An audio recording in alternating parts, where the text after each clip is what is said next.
वीतराग विज्ञानता, शिव स्वरूप शिवकार, नमः त्रियोग संहार के। वीतराग विज्ञान अर्थात विकार रहित ज्ञान स्वभाव सारभूत है। वो मंगल स्वरूप है और मंगलकारी है। मैं उसे मन वचन काय इन तीनों योगों को वश में करके नमस्कार करता हूं। 6 डाला परम मांगलिक ग्रंथ है, पंडित दौलत राम जी द्वारा लिखा गया है। 6 इसमें ढाल हैं। 6वीं ढाल का स्वाध्याय चल रहा है, मुनियों का स्वरूप।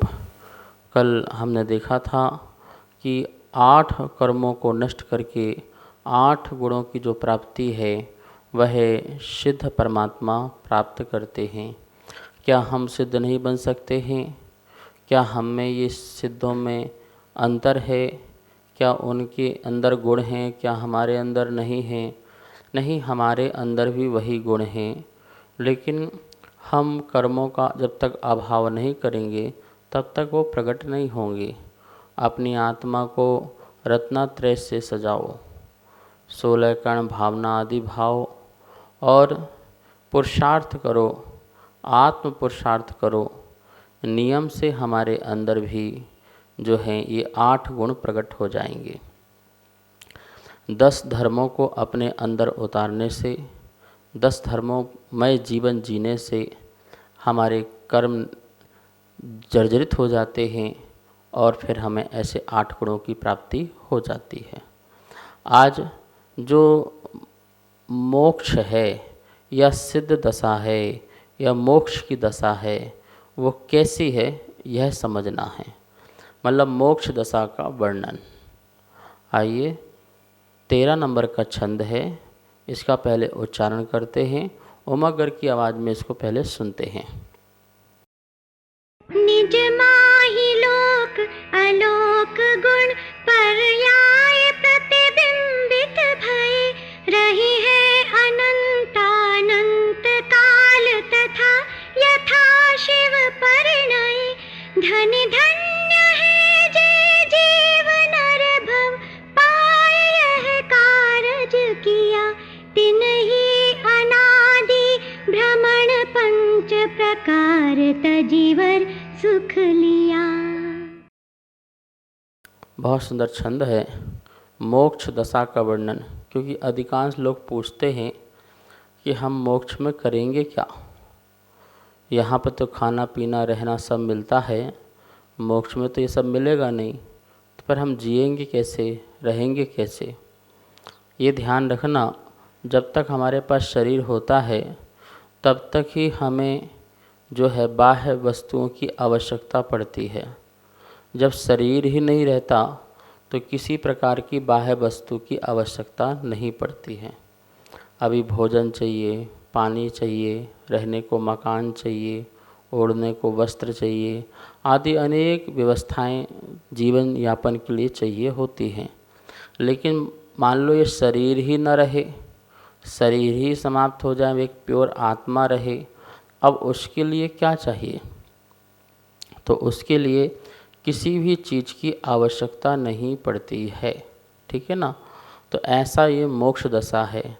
ये शरीर है तब तक झंझट है, ये शरीर है तब तक दुख है, ये शरीर है तब तक कर्म का बंध है, ये शरीर है तब तक संसार में भ्रमण है, ये शरीर है तब तक जन्म और मरण है, ये शरीर है तब तक ही हमारे पास जो है कर्म आदि हैं, राग द्वेष मोह विकारी भाव हैं।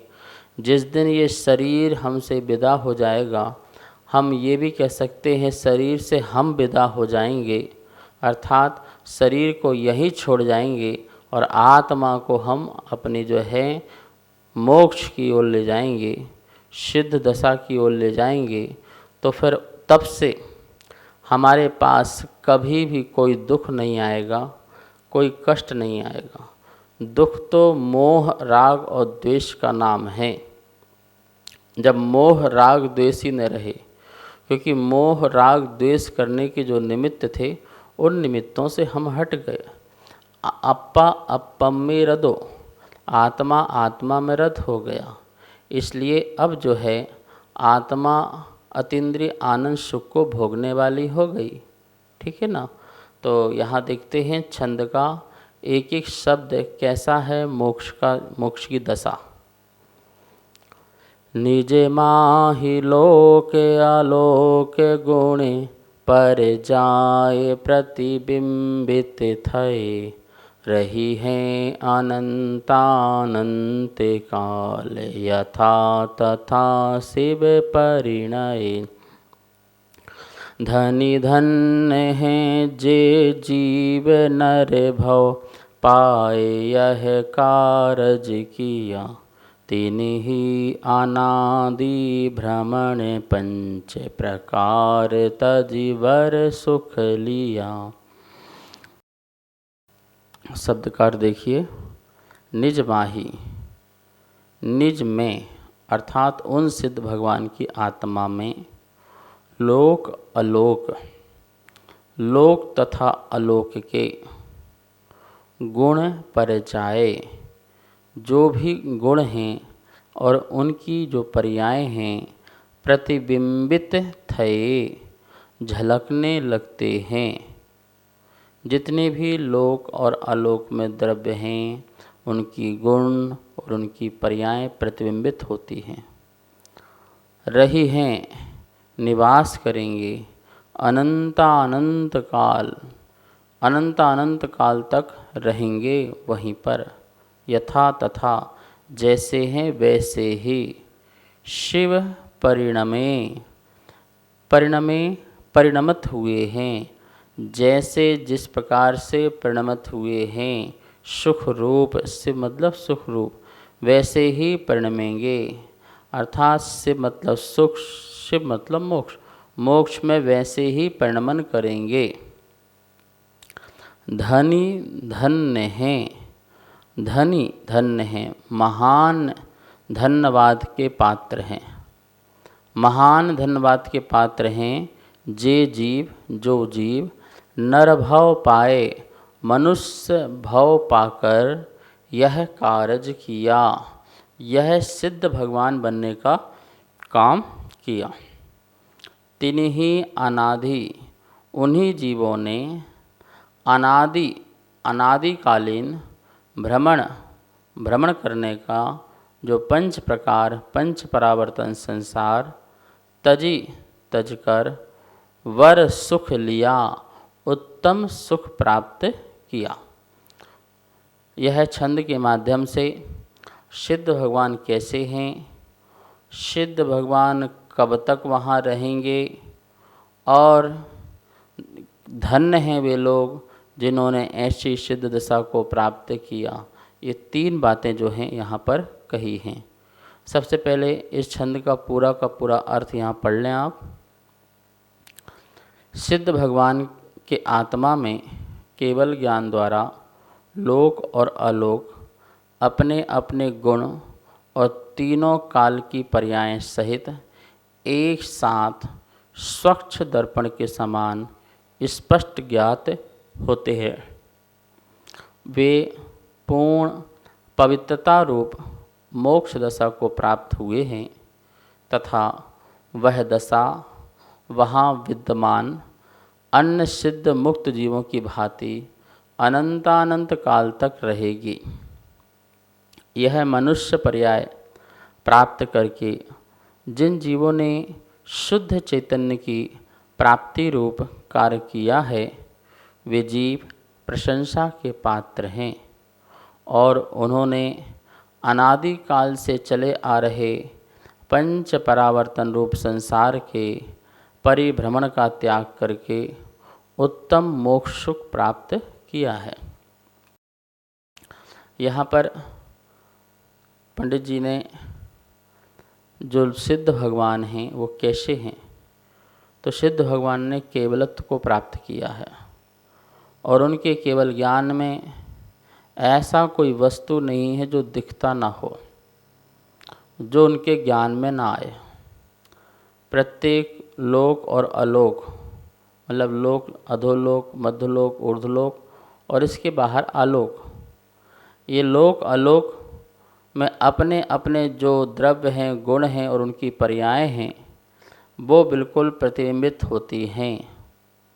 जैसी हैं वैसी ही प्रतिबिंबित होती हैं और अनंत काल की पर्यायें भी परिणमित होती हैं। अर्थात अतीत काल में जितनी पर्यायें आज तक परिणमन की हैं, आगे जितनी भी परिणमन करेंगे, ये समस्त पर्यायें जो हैं अनंत रूप से दिखाई देती हैं। अनंत गुण होंगे तो गुण दिखाई देंगे, अनंत पर्याय हैं तो पर्याय दिखाई देंगी। और ये प्रति समय में दिखाई देती हैं। एक एक समय में लोक और अलोक ज्ञान का विषय बनता है। ध्यान रखना, सिद्ध परमात्मा कोई इच्छा पूर्वक लोक अलोक को देखते नहीं हैं। वो तो ज्ञान में ही अपने आप स्वमेव ही झलकते हैं। अच्छा, उनके झलकने से फ़ायदा भी नहीं है और नुकसान भी नहीं है। दर्पण में कोई वस्तु झलके तो दर्पण का फ़ायदा भी नहीं है और नुकसान भी नहीं है। ऐसे ही सिद्ध आत्मा में यदि हम झलकें तो हमारा भी कोई फ़ायदा नहीं है और उनका भी कोई फ़ायदा नहीं है। बस ज्ञान का इतनी पवित्रता है, इतनी स्वच्छता है कि जिसके कारण सब कुछ दिखता है। क्या देख करके आनंद लेते हैं, खुश होते हैं या दुखी होते हैं? दुखियों के दुख देख करके दुख होते होंगे, सुखियों के सुख देख करके सुख होते होंगे, सुखी होते होंगे? ऐसा नहीं है, क्योंकि सुखी दुखी का जो कारण राग द्वेष था वो अभाव हो गया है। मोहिनी कर्म समस्त नष्ट हो गया है। अब जिसके कारण कोई सुख नहीं, कोई दुख नहीं, कोई राग नहीं, कोई द्वेष नहीं, अतीन्द्रिय सुख है, निराकुलता का सुख है। पूर्ण निराकुलता उन सिद्ध परमात्मा में होती है। तो वो तीनों कालों की, तीनों लोकों के तीनों कालों की पर्यायों को एक साथ स्वच्छ दर्पण की भांति देख लेते हैं। ऐसे सिद्ध परमात्मा होते हैं, अर्थात जिनके ज्ञान में ऐसा स्पष्ट दिखता है। और ये मोक्ष की दशा उनकी कब तक रहेगी भाई? कोई सोचे कि कुछ काल के बाद फिर ये संसार में आएंगे, फिर अपना संसार बसाएंगे और फिर इसी प्रकार से पुरुषार्थ करके वहाँ जाएंगे। तो भैया जब आना ही है तो फिर जाना क्यों? यदि वहाँ से वापस फिर संसार में ही आना है तो फिर जाने की ज़रूरत ही क्यों है? फिर तो जैसा संसार चल रहा है चलने दो। लेकिन ऐसा नहीं है। एक बार जो आत्मा सिद्ध बन गई, अनंतानंत काल यथा तथा शिव परिणमे, अनंतानंत काल तक वो आत्मा, वो सिद्ध आत्मा, जैसा सिद्ध आत्माएं परिणमन करती हैं वैसे ही वह आत्मा भी उसी रूप, शिव रूप, सुख रूप, मोक्ष स्वरूप परिणमन करती रहेंगी। वैसे ही वैसी परिणमन करती रहेंगी। वो कभी भी संसार में दोबारा नहीं आएंगे। इसलिए हम लोग जो एक बार परमात्मा बन जाता है उसको नमस्कार करते हैं। जो परमात्मा से फिर संसार की ओर जाता है, अवतारवादी हम लोग नहीं हैं। बार बार परमात्माओं का संसार में अवतार नहीं कराते हैं कि वह कभी जीव किसी और का बन गया, कभी कुछ और बन गया, कभी कुछ बन गया, कभी 12 सिंगा बन गया, कभी सूकर बन गया, कभी कुछ बन गया। ऐसे अवतार वाले भगवान को हम स्वीकार नहीं करते हैं। हमारे यहाँ तो जो एक बार आत्मा कर्म से, शरीर से मुक्त हो गई, सिद्धात्मा बन गई, उसी सिद्धात्मा को स्वीकार करते हैं। और हमारा लक्ष्य भी यही होता है कि हम भी ऐसे एक बार हो जाएं, जन्म मरण का खेल समाप्त हो जाए। और पंडित जी ने बहुत सुंदर बात कही, धन्य है वह मनुष्य जिन्होंने यह पर्याय प्राप्त की। धन्यवाद दे रहे हैं, धन्यवाद दे रहे हैं कि हे आत्मन, तुमने ऐसा परम पुरुषार्थ करके ऐसी शुद्ध चैतन्य स्वरूप आत्मा को प्रकट किया है। आप सच्चे पुरुषार्थी हैं। आपकी आत्मा ही महान आत्मा है। जिस आत्मा ने यह कार्य किया है, धनी धन्य हैं वे जीव नर भाव पाए यह कारज किया। और यह नर भाव से ही प्राप्त हो सकता है, अन्य पर्याय से प्राप्त नहीं हो सकता है, अन्य गतियों से प्राप्त नहीं हो सकता है। मनुष्य जन्म में लेकर के जो इस प्रकार का पुरुषार्थ करता है, मुनि बनता है, घोर तपस्या करता है, उपसर्गों को सहन करता है, 10 धर्मों को धारण करता है और 12 प्रकार की तपस्याएं करता है, इन सब को करने वाला नर जो है, मनुष्य जो है, वो धन्य है और पुरुषार्थ करके इस को प्राप्त करता है, सिद्ध दशा को प्राप्त करता है। धन्य है वह जीव जो पंच परावर्तन के भ्रमण को काट देता है। अनादि से हमने अनंत अनंत जो है पंच परावर्तन किए हैं। जीव पंच परावर्तन के जाल को तोड़ करके और उत्तम सुख को प्राप्त करता है। वो जीव इस संसार में पूजनीय है, वंदनीय है, आदरणीय है और कोई सिद्ध कोई ऊपर से नहीं आते हैं। आप और हम जैसे लोग ही जब इस प्रकार की अपनी आत्मा की महानता को प्रकट करते हैं, पंच परावर्तन जो हैं उनको हम तोड़ देते हैं। द्रव्य, क्षेत्र, काल, भव और भाव, ये 5 परावर्तन हैं। इन 5 परिवर्तन की श्रृंखला को तोड़ देते हैं और तोड़ करके हम अपने स्वरूप में विराजमान हो जाते हैं और उससे ही यह जीव जो है सिद्ध दशा को प्राप्त हो जाता है।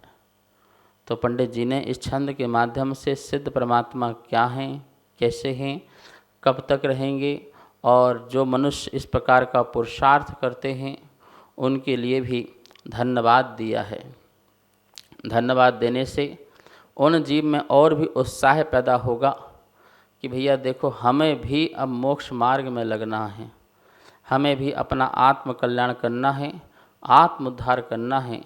इसी भावना से यह जो छंद है ये पूर्ण होता है। मोक्ष की दशा का वर्णन समाप्त होता है। अब आगे रत्नात्रय का फल और आत्महित में प्रवृत्ति का उपदेश पंडित जी देंगे। समय हो गया है, आइए माँ जिनवाणी की स्तुति करते हैं। वाणी के ज्ञान ते सूझे लोकालोक, सो वाणी मस्तक नमो, सदा देत हूँ धोख, सदा देत हूँ धोख। इस कार्यक्रम के पुण्यार्जक थे श्री खंडेलवाल दिगंबर जैन मंदिर, राजा बाजार, कनॉट प्लेस, नई दिल्ली एवं श्री खंडेलवाल दिगंबर जैन मंदिर, वैदवाड़ा, दिल्ली के अंतर्गत खंडेलवाल दिगंबर जैन पंचायत, दिल्ली। जिनेंद्र जैन नरपतिया अध्यक्ष, धीरज जैन कासलीवाल महामंत्री, विजय लोहाड़िया विक्की उपाध्यक्ष, गौरव पाटोदी मंत्री, विनोद पांड्या कोषाध्यक्ष।